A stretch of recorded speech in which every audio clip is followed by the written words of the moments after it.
দুর্নীতিমুক্ত, সন্ত্রাসমুক্ত এবং সৎ নৈতিকতা সমৃদ্ধ নেতৃত্ব যদি খুঁজতে হয়, তাহলে এখনও যে দেশের জনগণকে আস্থা রাখতে হবে জামাত ইসলামের প্রতি। আলহামদুলিল্লাহ, জনগণের আস্থা জামাত ইসলামের প্রতি বৃদ্ধি পেয়েছে। আসসালামু আলাইকুম ওয়া রাহমাতুল্লাহি ওয়া বারাকাতুহু।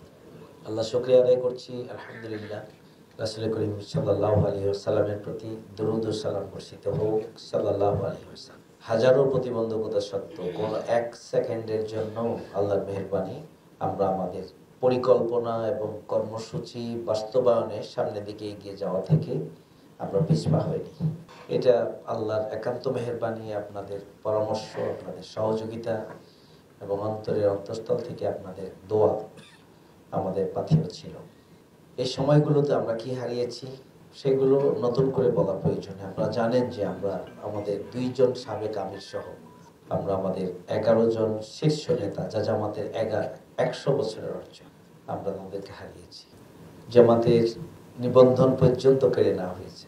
আমাদের প্রতীক দাড়িপাল্লাটাও তারা কেড়ে নিয়েছে। আমাদের প্রাণের যে শহীদি কাফেলা বাংলাদেশ জামাত ইসলামী, সেই কাফেলাকেও তারা নিষিদ্ধ ঘোষণা করেছে। আমাদের রাস্তায় চলতে দেওয়া হয়নি, কথা বলতে দেওয়া হয়নি, সভা সমাবেশ করতে দেওয়া হয়নি, মত প্রকাশের সুযোগ ছিল না, আন্দোলনের কর্মসূচি পালন, এমনকি জানাজার নামাজগুলো আমাদেরকে পড়তে দেওয়া হয়নি ঠিক মতো। প্রতিটি জানাজার নামাজ থেকে গ্রেপ্তার করা হয়েছে। পারিবারিক অনুষ্ঠানগুলোকেও জঙ্গি পরিকল্পনার বৈঠক হিসাবে সেখান থেকেও গ্রেপ্তার করা হয়েছে। এত কিছুর পরেও যেহেতু আমরা ইসলামী আন্দোলন করি, ইসলামী আন্দোলনের অনিবার্য ধারা হচ্ছে রাসূল সাল্লাল্লাহু আলাইহি ওয়াসাল্লামের মতো the greatest of the world, রাহমাতুল লিল আলামিন, সিরাজাম মানিরা, উসওয়াতুন হাসানা। এরপরও তার উপরে জুলুম, নির্যাতন, নিষ্পেষণ চালানো হয়েছে। এমনকি দেশে তিনি থাকতে পারেন নাই, মক্কা থেকে ওনাকে হিজরত করতে হয়েছে, মদিনায় চলে গিয়েছে। সেই সময়ের মানুষ তাকে বলেছিলেন আল আমিন, বিশ্বাসী। আজকের এই শতাব্দীতে এসেও 1450 বছর পরে মাইকেল হার্টস দি 100 গ্রন্থে বলেছেন the greatest of the world, Muhammad সাল্লাল্লাহু আলাইহি ওয়াসাল্লাম। তিনি বিশ্ব মানবতার মুক্তিদূত। আল্লাহ পবিত্র কোরআনে অনেকগুলো মর্যাদায় তাকে অভিষিক্ত করেছেন। তারপরেও তার উপরে জুলুম নির্যাতন হয়েছে। তারই ধারাবাহিকতায় আমাদের উপরে জুলুম হবে, নির্যাতন হবে, নিষ্পেষণ হবে, আমাদেরকে গুম করা হবে, আমাদেরকে খুন করা হবে, আমাদের হত্যা করা হবে, আমাদেরকে ফাঁসিতে ঝুলানো হবে। এগুলো আমাদের চলার পথের পাথেয় হবে। এই মানসিক প্রস্তুতি এবং এই সান্ত্বনা আর আল্লাহর পক্ষ থেকে আমাদের জন্য, ইমানদারদের জন্য পরীক্ষা, এবং সেই পরীক্ষা আমাদেরকে উত্তীর্ণ হতেই হবে। সেই চেতনা লালন এবং ধারণ করার কারণে আল্লাহর রহমতে আমরা এখনো টিকে আছি এবং উত্তরোত্তর বাংলাদেশ জামাত ইসলামী সামনের দিকে এগিয়ে যাচ্ছে, আলহামদুলিল্লাহ। জামাত ইসলামী বাংলাদেশ সবচেয়ে বড় মজলুম দল। জামাত ইসলামীর নেতৃবৃন্দ সরকারের সাথে আপোষ করেনি, অন্যায়ের কাছে মাথা নত করেনি। জামাত ইসলামীর আলহামদুলিল্লাহ সর্বস্তরের নেতাকর্মীরা ত্যাগ এবং কোরবানির নজির স্থাপন করেছে। জামাত ইসলামী বাংলাদেশ শত প্রতিকূলতার মাঝে আমিরে জামাত থেকে শুরু করে আমাদের সর্বপর্যায়ে দায়িত্বশীল এবং জনশক্তি আমরা ব্যাপক ভিত্তিক সামাজিক কার্যক্রম পরিচালনা আমরা করেছি, যেখানে আমাদের দাঁড়াতে দেওয়া হয় না। কিন্তু আমিরে জামাত এবং কেন্দ্রীয় স্থানীয় নেতৃবৃন্দ যেখানেই সমস্যা, যেখানেই বিপদ, যেখানেই সংকট, যেখানেই বন্যা, খেয়াল করে দেখবেন গোটা বাংলাদেশের সংগঠিত দৃষ্টি আকর্ষণকারী সমস্ত ঘটনায় আমিরে জামাত এবং জামাতের নেতৃবৃন্দ সেখানে ছুটে গিয়েছেন, আলহামদুলিল্লাহ।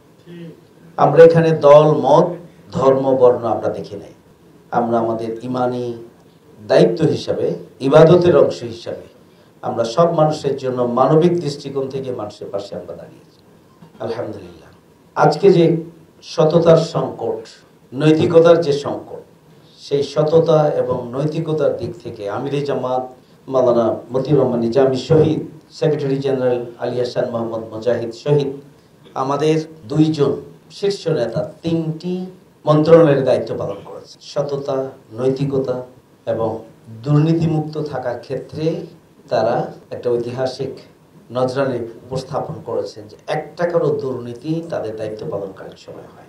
আলহামদুলিল্লাহ, এটি আল্লাহর পক্ষ থেকে সম্ভব হয়েছে। তাহলে দুর্নীতিমুক্ত, সন্ত্রাসমুক্ত এবং সৎ নৈতিকতা সমৃদ্ধ নেতৃত্ব যদি খুঁজতে হয় তাহলে এখনো জনগণকে আল্লাহর মেহেরবানি, এটা আমাদের কোনো ক্রেডিট নয়, জামাত ইসলামের কাঠামোগত, জামাত ইসলামের কর্মসূচিগত, প্রশিক্ষণগত এবং সামগ্রিক কারণে এটি সম্ভব হয়েছে যে দেশের জনগণকে আস্থা রাখতে হবে জামাত ইসলামের প্রতি। আলহামদুলিল্লাহ, জনগণের আস্থা জামাত ইসলামের প্রতি বৃদ্ধি পেয়েছে। 5ই আগস্টে আন্দোলনের শুধু নয়, আমরা 10ই জুন 2023 সাল আমরা আমাদের ইঞ্জিনিয়ার্স ইনস্টিটিউটে আমরা সমাবেশ করেছি। 28 অক্টোবর 2023 আমরা মহাসমাবেশ করেছি।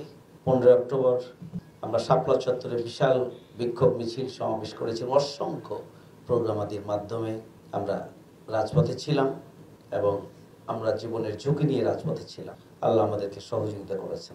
এই যে জামাতের রাজনৈতিক কর্মসূচি এবং সরকারের অন্যায় অবিচারের বিরুদ্ধে সরকারের পক্ষ থেকে বড় ধরনের ক্র্যাকডাউন থাকলেও জামাত ইসলামী বাংলাদেশ সবসময় দেশ এবং জাতির কল্যাণে সাহসিকতার সাথে তারা ময়দানে থেকেছে এবং বিশ্বাস করি যে আজকে যে জনগণের অন্তরে জামাত ইসলামী যতটুকু ছাড়ালো জাগাতে পেরেছে, জামাত ইসলামী এই সমস্ত ভূমিকার কারণে এটি সম্ভব হয়েছে।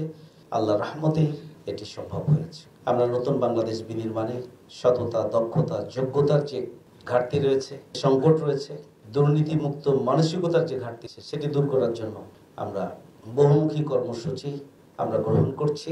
আগামী দিনে নতুন বাংলাদেশ যদি বিনির্মাণ করতে হয় তাহলে ছাত্রদের যে স্লোগান ছিল, উই ওয়ান্ট জাস্টিস, আমরা ন্যায় বিচার চাই, আমরা বৈষম্য মুক্ত বাংলাদেশ চাই, দুর্নীতি মুক্ত বাংলাদেশ চাই, সন্ত্রাস মুক্ত, চাঁদাবাজ মুক্ত বাংলাদেশ চাই। আজকের বাংলাদেশ যদি এই ধরনের বাংলাদেশ প্রতিষ্ঠার অভিপ্রায় বাস্তবায়নের জন্য কোনো সরকারকে অগ্রসর হতে হয় তাহলে তো নেতৃত্ব দুর্নীতি মুক্ত লাগে। তাহলে বিভিন্ন সেক্টরে যারা লিডারশিপ দিচ্ছেন রাষ্ট্র এবং সমাজ পরিচালনায়, রাজনীতিতে, সকল ক্ষেত্রেই সততা, দক্ষতা এবং দুর্নীতিমুক্ত থাকার মানসিকতা সম্পন্ন নেতৃত্বের প্রয়োজন এবং জনশক্তির প্রয়োজন। কিন্তু আজকে সবচেয়ে বড় সংকট আমাদের দেশে এটি। যদি এই ধরনের নেতৃত্ব প্রয়োজন হয়, এই দুর্নীতিমুক্ত, সন্ত্রাসমুক্ত, চাঁদাবাজ মুক্ত নেতৃত্বের যে ঘাটতি রয়েছে বাংলাদেশে, সেটি পূরণ করার জন্য রাষ্ট্রকে, এদেশের জনগণকে জামাত ইসলামের দিকেই তাকাতে হবে বলে আমি বিশ্বাস করি। সম্মানিত সুধী মণ্ডলী, আসুন আগামী দিন নতুন বাংলাদেশ বিনির্মাণে আমরা সব চ্যালেঞ্জকে ওভারকাম করেই আমরা সামনের দিকে এগিয়ে যাব। আগামী দিনে ব্যাপক ভিত্তিক কার্যক্রম আমরা হাতে নিয়েছি, সোশ্যাল ওয়েলফেয়ারমূলক, শিক্ষামূলক, তারপরে স্বাস্থ্যসেবামূলক আমাদের কার্যক্রম যা চলমান, এই প্রত্যাশা ব্যক্ত করে আমার কথা এখানে শেষ করছি। আল্লাহ হাফেজ। বাংলাদেশ জিন্দাবাদ, বাংলাদেশ জামাত ইসলামী জিন্দাবাদ।